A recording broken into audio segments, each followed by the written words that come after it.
of us are here today. Have you seen God face to face before? But you have the faith that God is here. That is why we pray. We look at how we can invoke that law of faith. There are some spiritual laws guiding faith. Unless we can key in and understand those laws, unless we can interpret those laws and apply them very well, our faith will be very minimal. The Bible says if you have the faith like that of a mustard seed, we command mountains to move. And mountains will do what? We move. I will show you a video of a miracle that Jesus Christ did. The animation is moving, but because we are just, it's going to give there will be some problem with connectivity, so I won't show it now. Maybe next time. Most of the achievement of Jesus Christ, the miracles he performed, they were through faith. If he has no faith, those things will not happen. That is why I'm imploring you, beloved. Today we need to think and look at your faith in God. The pastor may be praying for you. If you don't have faith in the prayer, it's not going to work. You may come to the church, you may be attending the church and be very active, and if you don't have faith in that church, your coming there is useless. This family is an example of faith that I saw. I remember when they came to the vineyard, the Lord said, pick something in this church and do it. Pick something and do it. That was when the husband volunteered to build the website for the church. The wife volunteered to do the newsletter for the church. And the wife joined in ushering. I think it was the second or third month. Was it the second month? Second month. God baptized them with Isaac.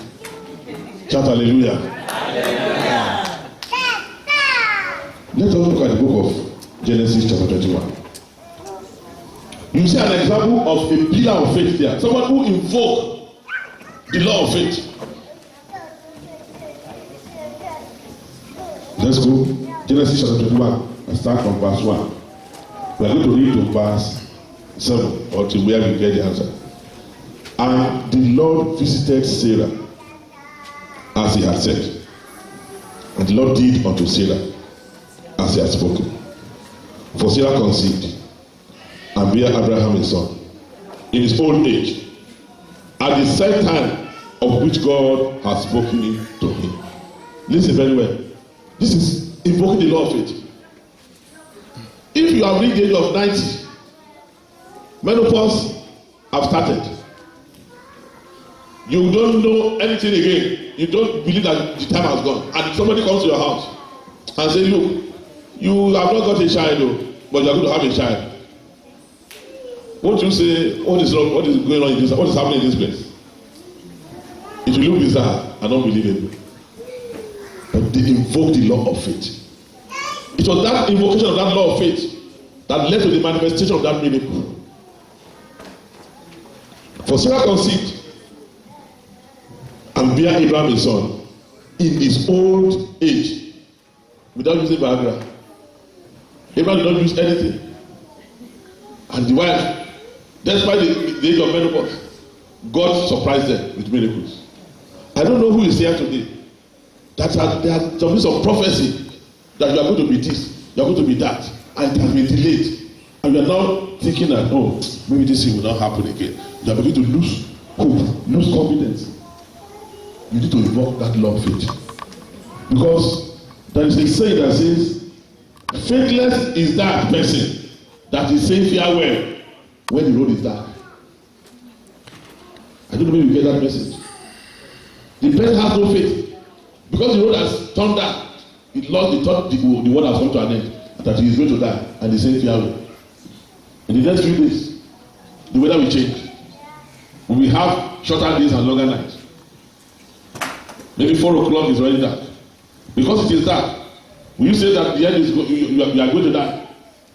Those who have faith will not say goodbye when there is darkness. I go further. And Abraham called the name of his son that was born unto him, whom Sarah bare to him, Isaac. And Abraham circumcised his son Isaac, being 8 days old, as God has commanded him. And Abraham was 100 years old when his son Isaac was born unto him. How many years old was Abraham? Have we got somebody who's 100 years old among us here? Then why should we doubt God when God has made a promise in our life? Why should we doubt? Some people we don't live one church where God has positioned them that He's going to bless them. Small things happen, they will just run. They will go to another church. And they go there, they spend some time expecting miracles. If the miracle doesn't happen, they will say they cannot tolerate this again, they can't wait longer. They will run from that place, they will move to another place. It's like planting a seed. Because you have not waited for the time of God to make that seed grow, you uproot it, you remove it, and you take the seed to another place and plant it there again. Because out of impatience, you remove it again. You take the seed to another place and plant it. By the time you remove it once, twice, the seed is dead. That's exactly what is happening to those who cannot invoke the law of faith. We should have somebody here in the past. Small little thing like this. If you come to pastor, this is a problem. Don't you have faith? Say, I have faith. But are you demonstrating that faith? The problem we have is some of us know there is faith, but we don't know how to demonstrate it. We believe that when little things happen, maybe there's somebody around us that is causing it. And that is African mentality, which sometimes we must not allow it to swallow our faith. There's a pit in front of you. They told you that pit is dangerous. You purposely walk into it and you say there's an enemy that pushes you to it. Yeah, the enemy, there could be a force engineered by an enemy, but you have been warned before. And if you have faith, then you pray against that enemy. Look at the person sitting near you. Say, my friend. Say, my friend. I pray for you today. Your enemy shall not ride.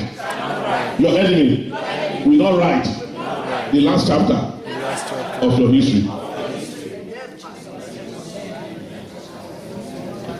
We give too much prominence to enemies.